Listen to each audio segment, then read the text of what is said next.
સમાચારમાંથી મળી રહ્યા છે મહીસાગર નદી પર નવો બ્રિજ બનશે। દુર્ઘટનાગ્રસ્ત ગંભીરા બ્રિજની સમાંતર મહી નદી ઉપર નવો બ્રિજ બનશે તેવી હાલ વિગતો મળી રહી છે। આપને વધુ વિગતે વાત કરીએ તો સીએમ ભૂપેન્દ્ર પટેલે 212 કરોડના ખર્ચે નવો બ્રિજ બનાવવાની મંજૂરી આપી છે।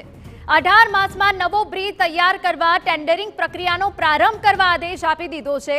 પાદરા અને આંકલાવને જોડશે નવો બ્રિજ। અમારા સંવાદદાતા રોનક વર્મા વધુ વિગતે વાત કરવા જોડાયા છે। રોનક, પૂરી અપડેટ।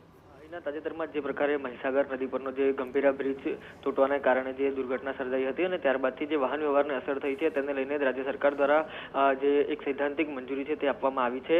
જે દુર્ઘટનાગ્રસ્ત પુલ છે તેને સમાંતર જ એક નવો 2 લેન હાઈ લેવલ પુલ છે તે બનાવવા માટેની મંજૂરી છે તે મુખ્યમંત્રી ભૂપેન્દ્ર પટેલ દ્વારા આપવામાં આવી છે।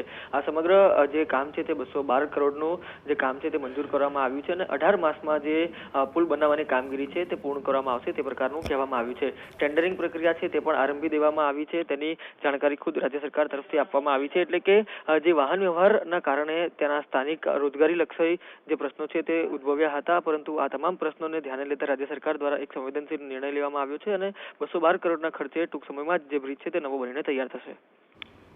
બિલકુલ આભાર રોનક। તો દુર્ઘટનાગ્રસ્ત ગંભીરા બ્રિજની સમાંતર મહી નદી ઉપર આ નવો બ્રિજ બનાવવામાં આવશે। સીએમ ભૂપેન્દ્ર પટેલે 212 કરોડના ખર્ચે નવો બ્રિજ બનાવવાની મંજૂરી આપી છે।